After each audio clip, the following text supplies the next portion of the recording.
Hérnia de disco pode ser reabsorvida?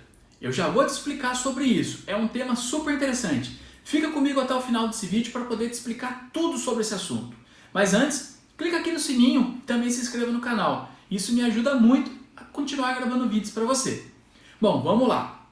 Primeiro vamos entender o termo hérnia. Quando eu falo para você hérnia de disco, hérnia significa fora do seu local natural. E disco é porque o disco está fora do seu estado natural. Existem algumas classificações que você precisa entender. Existe uma hérnia de disco chamada de sequestro, uma hérnia de disco chamada de protusão, uma hérnia de disco chamada de extrusa, e aí entra uma classificação que não é ainda no consenso sobre hérnia de disco, mas existem discussões sobre, que é hérnia de disco por abaulamento, ou seja, existe um abaulamento no disco intervertebral. E são os disquinhos que tem entre as vértebras da coluna. Um item que eu quero dizer aqui já para você: hérnia de disco não é sinônimo de dor, tá? Hérnia de disco não é um sinônimo, ou seja, não é porque a pessoa tem hérnia de disco que vai ter dor. A hérnia de disco é uma característica, tá? E agora, ela pode ser reabsorvida, ou seja, o corpo ele tem esse potencial de reabsorver um material que foi herniado?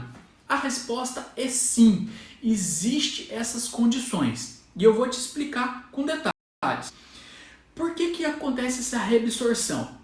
Não é que a partir do momento que aconteceu uma hérnia, ou seja, uma parte ali do disco, ele foi migrado, ele saiu do seu estado natural, o corpo vai lá e puxa ele para dentro de novo. Não é isso que acontece.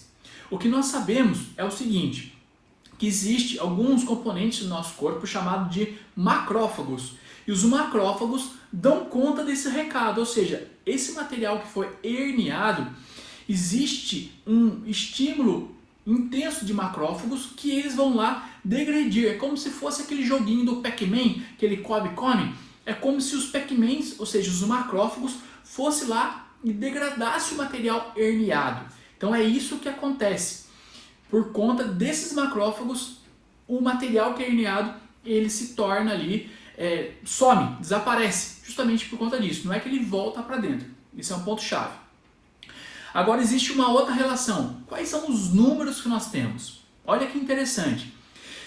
Quanto maior a hérnia de disco, maior a probabilidade de recuperação, como eu acabei de te falar. Existem alguns tipos de hérnia de disco. O que nós sabemos sobre o sequestro, por exemplo, o sequestro, 96% das hérnias de disco do tipo sequestro, elas têm a sua reabsorção de 96%, ou seja, ela é grande demais as chances de ser reabsorvida.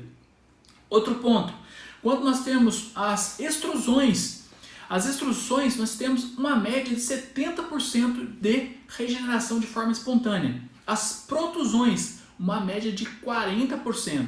E os abaulamentos, uma média de 13%. Então esses são os números atualizados por base de artigos científicos que eu trago para você relacionado de índice de reabsorção de forma espontânea, entre aspas, lembrando que não é reabsorvido, e sim os macrófagos quem faz a degeneração, a degradação do material herniado.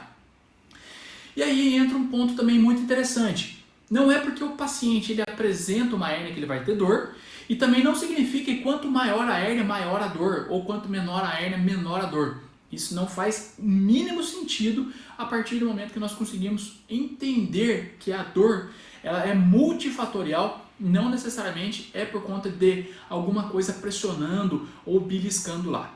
Bom, então é isso. Espero que você tenha compreendido essa história, espero que você tenha enxergado a hérnia de disco com outros olhos e, é claro, deixe aqui seu comentário caso você tenha dúvida para que eu possa te ajudar ainda mais. Um abraço. Não esquece de compartilhar esse vídeo aí com quem precisa saber. Um abraço e até a próxima.